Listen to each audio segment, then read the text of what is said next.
Hail, Star Troopers! My name is Conrad, alongside my friend Fox. This is the first hour of the Space Spinner Starlordathon, a live stream where two Americans discuss the UK sci-fi comic Starlord one issue at a time. This hour, we're covering Starlord issue 1, cover date May 13th. Let me go back to the first page here. May 13th, 1978. And this time we're just getting things started as we meet the crews for Planet of the Damned, Timequake, Strontium Dog, and Robusters. Hell yeah. Yeah, buddy. Get ready. You can find the comics we're covering today in Strontium Dog, SDHC Files 1, Robusters Volume 1, and the Planet of the Damned collection. Ooh. Yeah.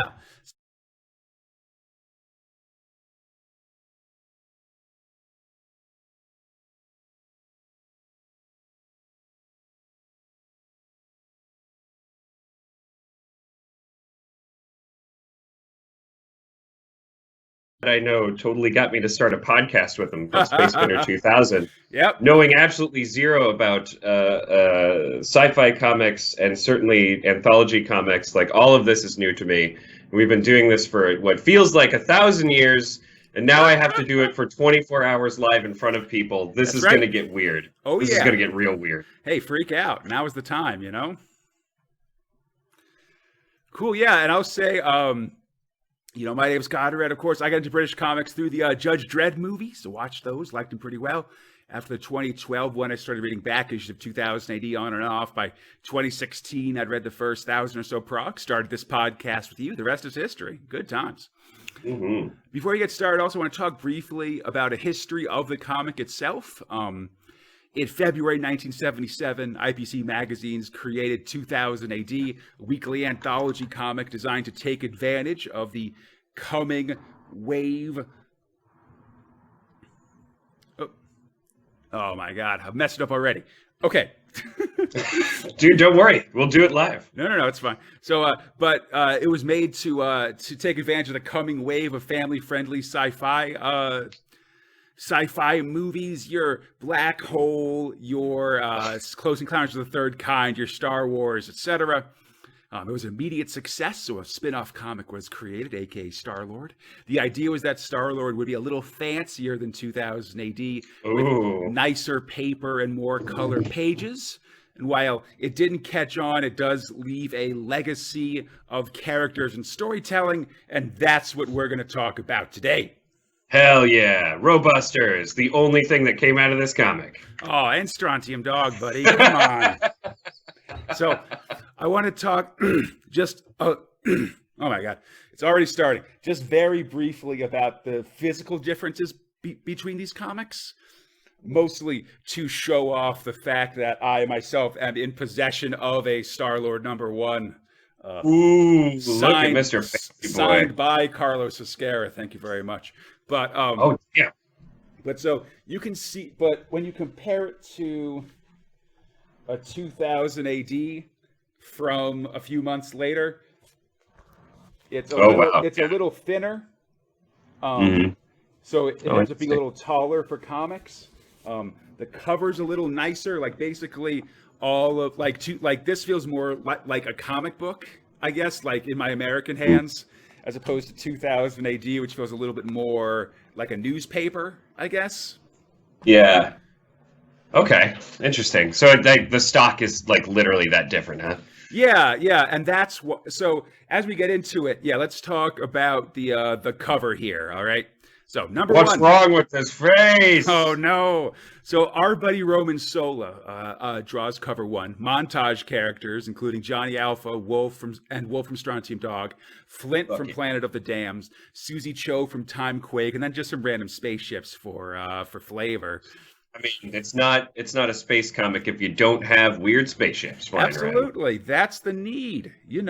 That's right. As Sheridan said, even Rocky had a montage. That's very important.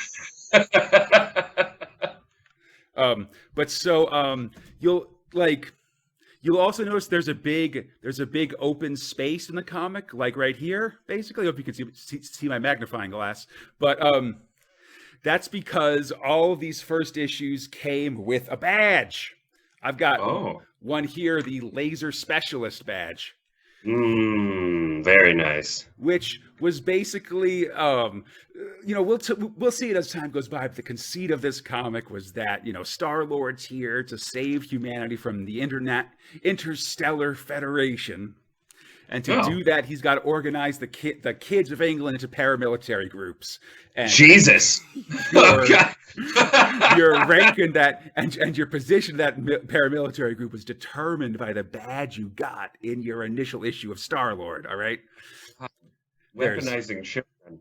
Always. All right. Listen, child soldiers is a Star-Lord way. So there's also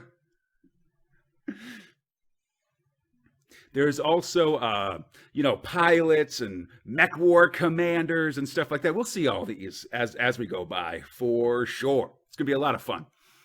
But yeah, the total ones were pilot, time warden, laser specialist, mech war controller, tank commander, and of course, skateboard strike force. What the hell? Especially, that's not real. I'm totally at the skateboard strike force. That's rad. Listen, everybody wants to be on the skateboard strike force, Fox, but you can't all be. Some of you got to be like you gotta pilots have the or stuff. badge. Yeah, you got to earn them. Or you got to be like me and like 40 years later buy a copy that's signed by a famous creator and has all 6 badges, all right? It was 100 pounds, Fox. So I don't want to hear nothing from nothing. Yeah, so the comic here costs 12 pence, which is 2000 AD costs 9 pence at this point, so it's a little pricey for the genre generally. That's 70 pence and 52 pence in 2019 money, or 90 and 67 cents in today's American money. So whatever. All right. Yeah, fancy price for a fancy comic, as we'll see. So, I should say also, yeah, you're making fun of Johnny Alpha's face. That's extremely fair. These early days of Strontium Dog, I think they're still deciding how much of a mutant they want him to be, I get you. Or how, and so does how like unhuman and like weird he looks and stuff. Like it's not till 2000 AD he makes that full jump to John Travolta. Like to being the most beautiful man alive. Yeah, listen. And breaking my goddamn heart. Hey, don't get ahead of our released shows, Fox. All right, they got to join the Patreon if they want to know what's going to happen ahead of time. You got to drop that shell, buddy. Listen, I'm plugging the Patreon at the end of every episode. It's good man. The show, all right. Because if you don't, I'm doing it. Give us money. All right, but let's get started, Fox, with Blueprint 1, Planet of the Damned. It's a damned planet. Yeah. And yes, this is what you call it. 24 hours. We're gonna do from the chat. Yeah. Every issue of Star-Lord, plus the summer special, plus the first annual. All right. I'm ready. Whole team. Some of us are more prepared than others. That's my whole life up to this point, buddy. So, script for Planet of the Damned, Pat Mills is R.E. Wright.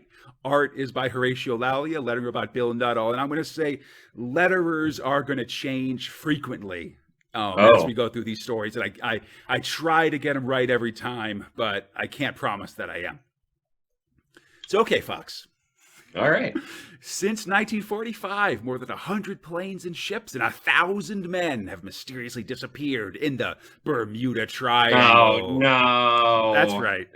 Oh, no. It's a funny thing, buddy, how now that we have like long-range communication and global positioning technology, you don't hear about that Bermuda Triangle anymore, huh? That's very strange. The whole plane's glowing and even the ocean doesn't seem right. Something. Oh, this is amazing. I love this. So you got a list. So we start with a list of examples of ships lost in the Triangle. These ones are all real, I believe. Although, wait, no, I'm sorry. I take it back. This first one here, the Anita, isn't listed on like the Wikipedia of lost Bermuda Triangle ships. I can only find it on weird Angel Fire sites And then another one, the Sulfur Queen here, like all ship building experts have been like, listen, like that ship was not fit to sail. All right, like don't blame this one on aliens. And their stupid love of like triangles and crop circles. Definitely. The Martin Mariner flying boat's kind of interesting one because its wreckage was actually found in 1963. So again, in the Bermuda Triangle? Well, I mean, in the region of the Bermuda Triangle, but that doesn't mean that, it wasn't taken by aliens. That's what I'm trying to say, or whatever else. All right? Like, we know where it is. But enough of that stuff. Listen, all right? We're going to break this time-space continuum. I'm so tired of this continuum lording it over us, all right? God, it's so rude. It's like an uninvited guest. That's right. Now we see a TriStar jet on a transatlantic flight. What? It goes out of control, gets sucked into an abyss. And oh, God. Don't fly over the Bermuda Triangle. I feel like that's the known quantity here. It's hard not to pass it, to be honest. Like, it's it's a big space if you look it up. But businessman Lou Kerr and sci-fi writer Stan Hackman are not amused. The compass is going nuts. Eventually, they land at a strange place. Oh, what's going on? It's nothing like Earth. It sure ain't America. Oh, man. And then the fucking writer just pops off, it seems like. Hey, listen. He's gonna. Hackman's our main guy here. He's it's probably a reference to Gene Hackman, just in other disaster movies and stuff like that. Exciting times, But as soon as they land, they stumble out of the plane. Hackman's immediately got answers. Like, yes, we're in a parallel reality, an ab world, of course. Writers are so intelligent. Genre savvy in 1978. Kerr isn't buying it, of course, but then we meet the inhabitants, these weird lumpy dudes with spindly arms and no mouth or eyes. Look at this guy. I love him. God, he's so gross. It's just a sack of skin and like gross stuff. This is rad. Definitely, yeah. Barbarian man. Yeah, Hackman tries to communicate with them, but then a dude jumps on it. Nay, 'tis evil. It's a barbarian dude, long blonde hair, loincloth, and dog tags. He kills this being with a hatchet and then squeezes the life out of it. What the fuck? Ew. Hackman, makes makes a glurg noise. Ugh. Brains it like crazy.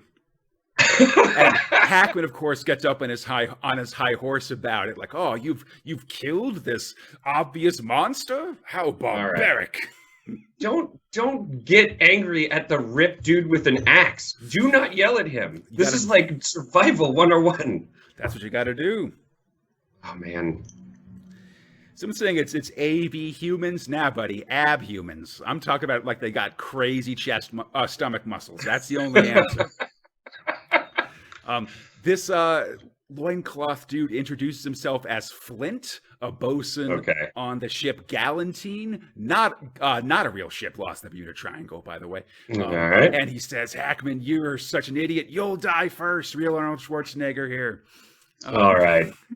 Hackman says his scientific knowledge will help them, will be better. He's a writer. We're going to go out on our own, all right? They walk out onto this extremely sci-fi landscape. Look at all these moons and planets and stuff. I mean, that's how you know you're in a different place during this time, right? You just add some planets, not Definitely. With blatant disregard for what that would do to your gravity. Yeah, there's a lake nearby, and the human. Sorry, my lovely visage is blocking it here, but they see some abhumans by a lake, sort of showing that it's tasty water. Some guy goes to drink from it, and the water is poison, and he dies instantly. Pretty solid. You don't take your helmet off on a foreign planet, and you don't drink water that those aliens are drinking. Yeah, you do. One of the pilots of the ship goes to give this abhuman a piece of his mind, like, "Hey, what's the big idea?" Then he gets spit in his face, and the spit's full of acid. Oh, God, these dudes are real jerks. His face disintegrates as well. Oh, it's bad times. It's, Yeah. I mean, that's what happens when you get acided. Yeah, the abhumans advance Dangerous. on the passengers. There's nowhere to run, but then Flint jumps back in. He axes one of these abhumans and then kills another by bashing in its brain. The survivors put themselves in Flint's leadership. He says they'll have to become primitives like him to survive here. Or in this planet of the damned, I'm covering. Damn it! In this planet of the damned, the only way to survive is the barbarian way. Man, I feel like he is just fucking pushing his own agenda here. Why does it have to be the barbarian way? That's the way he knows. Next time on Planet of the Damned, it's raining acid. Oh, what? That's awesome! Are you? That's the actual name of it. This is gonna be great. All the next times are quotes from the next issue in Starlord, just for the record. Just to be aware. All right. So I am so happy for Acid Rain. That's going to be so dope. Totally. And hey, speaking of coming to the end of the world, Fox, let's continue on to our second story, Blueprint 2, Time Quake. Oh my God. I love this guy's mustache. Oh yeah, listen. He's a Klingon. Script Chris Lauder as Jack Adrian, art Ian Kennedy, lettering about Peter Knight. And it's been said before, and I'll say it again, Ian Kennedy draws a hell of a plane, draws a hell of a mustache. Absolutely. It's just that, planes and mustaches, planes with mustaches. I mean, I don't know if anyone's commissioned him to draw at like anthroplanes or something, but I don't check. Oh my God. All right, Fox, May 1st, 1978, about 2 weeks ago from when this issue came out. Oh, okay. There's nuclear strikes all over the world, all traced back to a man named Kamal Aswan. He's an international terrorist, killed some folks at a Middle East peace talks, which led to heightened tensions, and now the nukes are flying. As the world dies, James Blocker, skipper of the ship that Aswan came to the Middle East in. The ship Aswan rode to Israel, is about to be caught in the nuclear explosions when a dude with, as we said, a sweet mustache appears out of nowhere and tells him to jump through this sweet time portal he's got. Oh my God. I mean, the answer is, of course, yes. Unless they're time police, in which case you're in big trouble, because police are no joke. These guys have uniforms and sidearms, which gives them a very time police look, if you ask me. Yeah. I mean, is he going to be a time policeman? Oh, this is going to be so rad. Let's find out, buddy. It's a fair point. This is a very Meltdown Man intro, for the record. Let's start by blowing everybody up. Live it up. Does have that Bill Savage look, though. It's a good call. Yeah, definitely. Blocker's resistant. Another guy and then a lady show up. You got 20 minutes or it's going to go. Blocker, of course, slugs this mustache dude. Knuckles, sunshine. I got to move myself up here because I'm blocking key page turning info here. But yeah, he's resistant. He slugs the mustache dude, so they hit him with a stun beam and drag him through the portal, as you do. Set phasers to freeze him in time. Please. Just ahead of the bombs going off. In a sweet sci-fi control room, Blocker's revived. He's quite confused, so an older dude explains, we're 85 million years in the past. We're brought here by a time warp. What? They set up their base 85 million years ago. Real estate's cheaper, buddy. We all know. Oh my God. Anyway, if you don't believe me, look out the window and check out this sweet dinosaur out there. It's a Lumposaurus Rex, actually. Very smooth 1970s T-Rex here, Nice and polished, They've barely even settled that these things were reptiles, let alone like the feathers of modern T-Rexes. There's just so much meat on that animal. Oh yeah, thick boy. Thick Rex. The T in T-Rex stands for thick, Fox. We all know it. Right? Absolutely. Beautiful. Oh, Anyway, the 20th century's been destroyed, and it's all because you smuggled that guy into Israel. Whatever. you're such a dick. They sort of recap future history. In 1997, a warp drive will be created and bring humanity into conflict with aliens called the Droon from the Rigel system. Okay. And they figured out time travel, so they are basically going to try to Sarah Connor human civilization. You know, go back, stop it from happening, etc. Oh, yeah, time travel's real. FYI, all right? And don't worry about it. I mean, I can't stress enough that you shouldn't worry about it. We meet the rest the rest of the crew. What is this? What is this? What are these ghostly images? It's everybody in their native garb. There's the boss, Harolvinda from the 38th century. Lady Susie Cho is a princess from the 32nd century. Quetzalcoatl is an ancient Aztec, and I guess that's all you need to know about that. And the third dude is Marcus Galadius, a Roman centurion. Don't worry about him too much. Oh my god, they call him a pure strain Aztec. Don't what like that. the fuck? Nope. Not good. Anyway, their mission is to stop major screw-ups in time, but this latest one's a doozy. All the other time bases after the 20th century have been destroyed, basically, because of time paradoxes, you know. Oh, not good. They need Blocker to stop himself from transporting Aswin, but there's no time for that, as suddenly a bunch of big four-armed alien dudes teleport into the base. God, the more arms they have, the more bad they can do. They immediately vaporized Marcus, so I hope he didn't recognize his name, because that guy is a non-factor. Oh, man. Just red-shirted him super hard. Absolutely, yeah. And then some more frog dude buddy shows up. We Droon destroy you. Oh, good. And they can't even...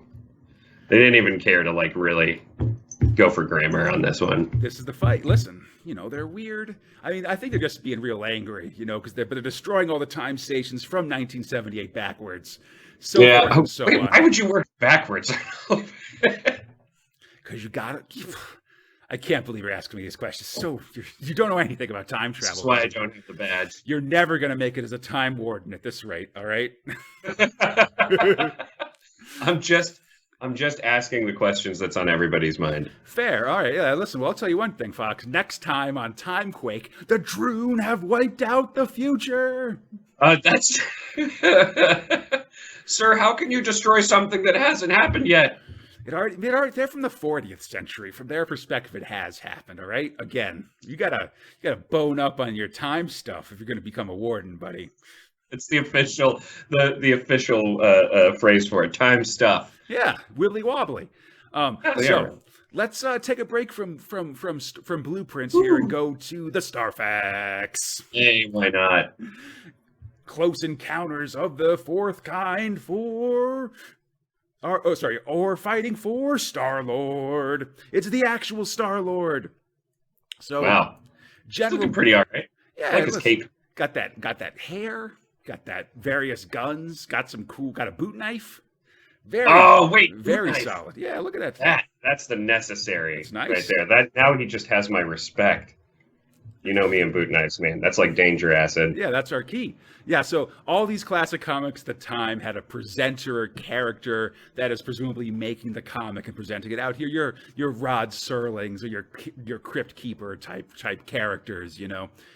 In this case, it's Starlord. No relation to the Marvel character. The Marvel character did exist at this point, but he wasn't in the Guardians of the Galaxy. He was just sort of a minor, like, Marvel space dude, basically. Okay. But so Star-Lord's a military leader. He's on the run from the Interstellar Federation, and this comic's supposed to be training you to fight the Instel Fed, possibly just through osmosis. Learn that Planet of the Damned toughens your endurance. Timequake toughens your mind to time travel. Strontium Dog teaches you about the dirty sides of the universe. And Robusters learns you about robots. This guy is, going to get some war crimes slapped on him pretty hard here. Oh, absolutely. Listen, wait till the next episode. That's where the war crimes start. But There's also mention of these badges, and they're all like basically big stickers, essentially. There's notes here to put them wherever you want, but don't put them on skin. Presumably, having learned hard lessons from the bio sticker debacles Man, in early days, 2000 AD. still tell people that story where it's like, no, it just rips your skin off nearly. It's good. I mean, I think like I dare not try to unstick them at this point. I don't know what this. I get real worried about this 42-year-old adhesive that's on these stickers right now, folks. I mean, you might as well just cut it off the shirt. I mean, I just don't want to deal with it. You know, I'm using tape to affix this to me right now. Good, good. So there's also a call for letters and fan art, of course. Everybody who does it gets a £2 postal notice. The best letter of the week gets 10, and we'll start seeing letters around issue 9 or 10, I believe. Takes That's a little couple bit. Of issues right there. Yeah, I mean, you know, you got to set things up first. But speaking of exciting adventures in the future, Fox.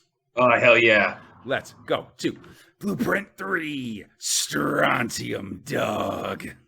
It's our boys. My boys. Yeah, buddy. Listen, this is the dawn age. But you can see what I mean when they're kind of developing Johnny Alpha's look here. You know? Oh, sure. Doesn't matter. Wolf's still alive. It's 10 out of 10. Oh, yeah, buddy. Script robot John Wagner's T.B. Grover. Art robot Carlos Esquerra, of course. The King. Letter robot Jack Potter. Are they in like a strawberry cake or maybe like a yogurt land? I mean, what's going on here? Very much the nature of a lot color. of these colorings, yeah, is that is that everybody loves putting color on the page. So you do get a lot of these big purples and oranges and these big like expansive colors in the color pages of Starlord in general. You know, they're very, very nice. People are saying that these are Carlos's colors for doing stuff. I mean, it's very color since '78 at least, because I know they're very different from the Necropolis colors that we're seeing in 2000 AD in our current issues, Fox. Mm-hmm. Anyway, Tom was a man could commit various acts of evil and hide from justice in an expanding galaxy. Times have changed. Today is the day of the Strontium Dog. Oh, hell yeah. I am the dog. Strontium Dog, one of the big heavy hitters for Starlord. It'll make the jump to 2000 AD and very much beyond. I love seeing these early Straunt stories. It's the year 2180. The planet Kator.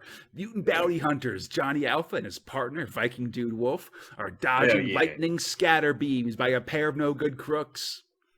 The bad guys try to hide using chameleon cloaks, but didn't count on Johnny Alpha's alpha ray emitting eyes. He sees the dudes in infrared, and they set their blasters to flesh.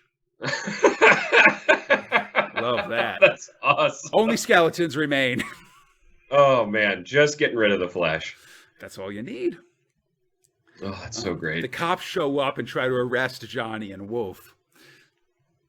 But he explains he's an SD agent after a licensed bounty, and so the cops can't arrest him. Man. But they also the video slug shows up. Yeah, video slug in his helmet here, just to show that the bounty was all fair and square and stuff. He doesn't care. Cameras on cops. Yeah, the cops make. Oh, whoa. I know. But the cops make it very clear that his type ain't welcome around here. Yeah, all right. He doesn't care, man. He's here to work, you know? I'm a hard-working man. Absolutely. He's here after Max Quirk, and those two were his goons. And pretty solid, Batman boner talk here, as they say. Oh, God. Like, oh, you killed him. You too bad you boned him, Mutie. Oh, man. Like, come on. So weird. Luckily, Johnny Alpha pulls out a time drogue, which warps one of these goons back to life. So Johnny can then use his mutant eyes to get the information out of him. Why I guess you killed him just so that you could bring him back, so then you could use it, and then he untimes him? Yeah. Oh, god damn, Johnny. Yeah, it's This tough. is great. Yeah, the goon gives up the info and he presses the button. He returns to skeleton form. Pretty solid. The cops Oh my God. scoff at his fancy tech and tell him to finish the job and get off the planet. We see the boys walking through town just as the entire city seems to be giving him dirty looks and stuff like that. Scoffing at his time gadgets? Go What are you, swallow assholes? cyanide, Stronti. Yeah, listen, Oh, we got the God. power of time travel, but that's bullshit, buddy. It's whatever. So cool. The time gadgets are the best gadgets. Absolutely. I love they're establishing them from the very start of Strontium Dog. Oh, yeah. I mean the Droog isn't even like the big item versus like the time bombs or time traps that they'll use later. But it's still here. I think later I've actually seen them use Droogs and like even if when they turn it off the person's still alive. It's like you still die just because sort of death ends up claiming its own. Like you can't use it to cheat death, you know. But anyway, yeah, they're heading off. Despite their jerkiness, Wolf is of course sticking with Johnny. They're comrades, after all, keeping the galaxy safe from verms and vermin. Oh, yeah. Verbs und vermin. Next time, get lost, or that woman and kid get smoked. Wow. Very exciting. My God. Big hostage situation in Strontium. Big hostage energy. Get out of here. In between stories, there's an ad for the prize next issue, the Space Calculator, and an ad for Mine Wars, which is coming in Judge Dredd style, starting in issue 2 in Starlord. Super duper excited for Mind Wars. All right. I mean, I'm guessing that it's Wars of Minds. Mind Wars, nothing but Mind Wars. Wow. So very fine. Wars. All right. Listen, in more ways You than know, one- it's only going to get worse as we get more tired. Oh yes, I'm very excited for Mind Wars. It's very much, I would call it the meltdown man of Starlord, as well as just sort of like the big spine of it as well. Super cool. I mean, are we? So it's the Meltdown Man. Yeah. Is there an actual mind war? Oh yes. 100%. Okay, so unlike Meltdown Man, who never melted, he melted twice, the beginning and the end, Fox. But speaking of familiar characters, let's go on to Blueprint 4, Robusters. oh yeah, dude, the Saturday morning cartoon that should have been. Definitely, yeah. Script robot Pat Mills, art robot Carlos Pino, lettering robot Tom Frame. My boy. Yeah.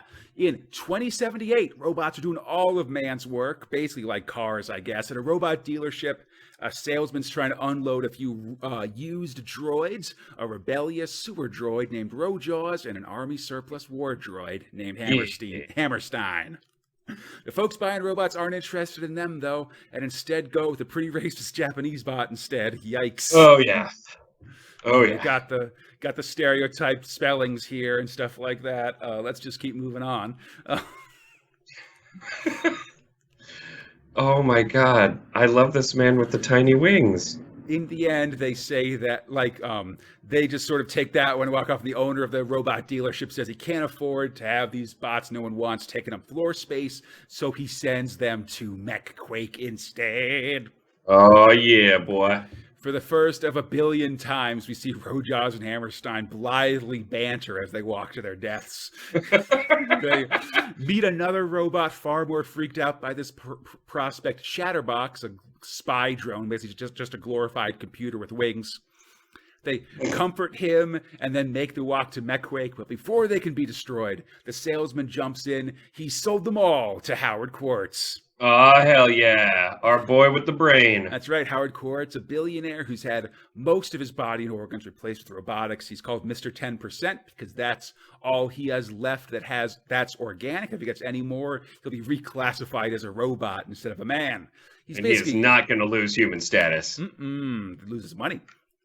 He's basically just a brain in a jar with a bunch of telephones built into his chest, essentially. So great. Buy, sell, Trade, stock exchange, I mean, percent signs. it's such a 1978 view of the future where there's still yeah. corded phones, but they're connected to a wireless system that's in your body, basically. I like how it's a straight pull system, and they're not the spirally cords.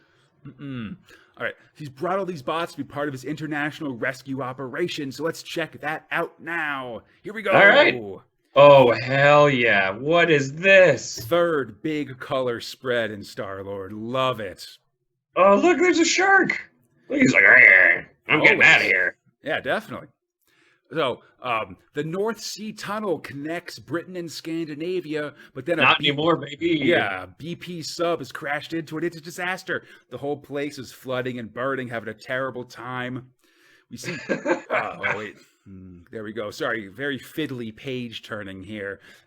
We see a chatterbox, a spy robot flies overhead and goes underwater to get more details. He assesses the disaster as an amount. Oh, sorry. He assesses the danger. It's pretty bad. Yeah, determines which robot should be dispatched and how much it should cost, which is 575,000 pounds, about 3.3 million today, which doesn't seem that bad, honestly. I mean, that's in terms of like saving hundreds of people and fixing a tunnel that, a key tunnel here, Well, I guess the labor is robots, right? So you kind of do a discount. Maybe. I don't think you get to be Howard Quartz if you're doing a lot of discounts, though. 10%. That's as high as I'll go. So, but suddenly Chatterbox conks out. Oh no, he disappears. He's not a very fun robot to look at anyway. Aboard the Praying Mantis mothership, Quartz makes the call to get the contract for the rescue, and then the He's got this goddamn umbrella. Of course. Listen, he might be a robot, but he's still an important businessman, so he's got to have an umbrella here, Oh, man. Okay, here we go. Oh, my God, I'm all over the place. Yeah. So the Praying Mantis mothership goes in, robots go into action. A supply pod goes to a nearby seafort while the rescue vehicle itself heads underwater. The bots agree to keep an eye out for Chatterbox just in case, then spring into action. As they're sort of running around saving people, a human makes fun of them for being robots for some reason. Hey, whoa, dude. Whoa. Hey, oh, hey. Mid saving you, dude. Come on. He's just a real dick. Yeah, Rojaws just calls him Harry, and the crew gets to work. They're pulling people out of the wreckage. They're earning the hearts of children everywhere, all that stuff. Rojaws' shovel arm gets injured. Oh, no. Not the shoveling one. How else is he going to scoop up the poops? That's his key,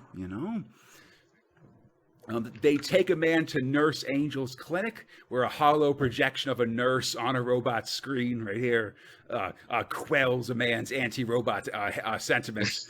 They're busy clearing out this section of the tunnel so that the sub can be removed, as Hammerstein chastises Rojaws for eating all the metal and stuff like that. I mean, look, it's a bunch of garbage now. Yeah, the tunnel section is cleared off as Mechweg comes in to do his specialty. Fox, if you'll do the honors here. Oh, big jobs! Always. As the sub is pushed free, Hammerstein hears some fate numbers. It's Chatterbox! Oh, hey, he's back. Yeah, they pull him out of the muck of the seafloor and hurry back as the ship blasts off. Mission accomplished, and the check is in the mail. Huzzah! Man, so how is Rojas swimming up? He's on rollers, baby. Looks like he's got I guess a jet back jet there. Thing. Yeah, he's farting his way to freedom, I suppose. He does. He likely converts everything into methane. Yeah, and thus the day is saved. Next time on Robusters, and then my head came off. Oh, that's great. And with that, we've completed the first issue of Starlord. Oh my God! Can you guys believe it? We read the comic book. We made it, buddy. We survived. I'm gonna go back to the cover here because that's nice. But that means I have one question for you, my friend. Oh man. Oof. Starlord issue 1. Oh, one question for everybody in the chat, if you're interested as well, which is, what were your top and bottom blueprints for this first issue of Starlord? Definitely top. I'm gonna give it to probably Strong Team Dog. I mean, it looks great. That feels pretty good. I mean, I'm so biased at this point just because Wolf's back, and I love him. Oh, for sure. God damn, for bottom, Yeah. I I really don't want to say Planet of the Damned, I mean, but there's it's only Planet of the 4. You got to Damned. choose. Planet of the I know. Damned. Hmm. It's got to be Planet of the Damned. I like it. I'm not very pro forceful barbarian life. Hmm. I And can I'm see it. so much more into time cops, if that makes sense. Time Quake, but indeed. So, Conrad, because Hmm. everyone wants to know. They need to know.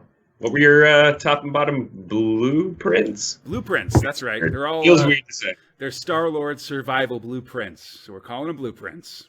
So he's a survivalist. Oh yes. Well, I mean, he's teaching us how to survive against the Interstellar Federation, buddy. It's for me. I think it's between Strontium Dog and Timequake. I'm really loving this T-Rex and these drones. Right. In Timequake, I'm really loving that blocker just shows up punching. Like, that's very fun to me. But Time cop, punch him. yeah, but in the end, I'm gonna say Strontium Dog too. This opening thing of these guys bursting into it just feels like it shows up fully formed more than even more than Robusters, I guess. That this is the Strontium Dog that we'll have for the next 40 years, right here. Fucking A, no Oh, doubt. move myself around. Oh God, no. Excuse me. That's a good time to get all this out of the way, anyway. Listen, it's gonna be a lot. For my The bottom, baby? yeah, I got. I'm gonna say Planet of the Damned. Absolutely. It's I mean, meh. Planet of the Damned, not bad, fine, thrill, enjoying it. Like this barbarism, like this murder of abhumans and stuff.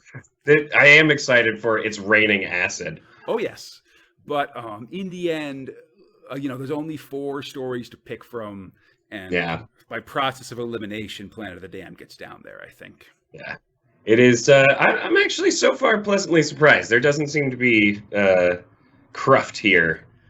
No, I like mean, Starlord so far. Yeah, definitely. I mean, one thing we're gonna find with Starlord is that, it's gonna make these choices really hard just because there aren't a lot of things in here. Like, there's, sometimes 5, but often 4 blueprints through per story, basically. So it means that there's going to be a top, there's going to be a bottom, and very little in between. Nice. Just keep an eye out for how long some of these stories are. Even from our 2000 AD perspective, there's going to be a lot of not just 5-page stories, but 8-page stories. Whoa, really? Massive stories from a British comic perspective and stuff like that. But that's pretty neat. Very exciting. Okay, so here we go. I hope everybody enjoyed the show. If you like what you're hearing, please check out our weekly podcast about 2000 AD on your favorite podcast provider. That's Space Spinner 2000. If you can contact us, spacespinner2000@gmail.com, on the 2080 forums, or on our Facebook, Instagram, or Twitter pages. On Twitter, we're at SpaceSpinner2K. For everything else, please just look up Space Spinner 2000. You'll find us there. If you'd really like to support us, and we would truly appreciate it, feel free to check out our Patreon page at patreon.com/Crataline. That's our podcast network. And please check out the links to collector editions of the comics that we're talking about below. These are amazing work by awesome artists and writers, definitely worth your time. Come back next hour, Fox. Oh. We'll start a new story, the Space Operatic Mind Wars. Johnny Alpha gets his man, Timequake returns to London, and the Robusters roll out the red carpet, and the Planet of the Damned sings in the rain of acid. Now that is a movie that I could get behind. Ooh, yes. Until then, I'm Conrad, he's Fox, and we are the Space Spinner Starlordathon. Keep watching the skies. Oh man, I do not know that is his. Yeah, listen, new sign off, new opening, because it's a new thing. And thanks so much for being on the stream. We'll see you on the hour. Be safe out there.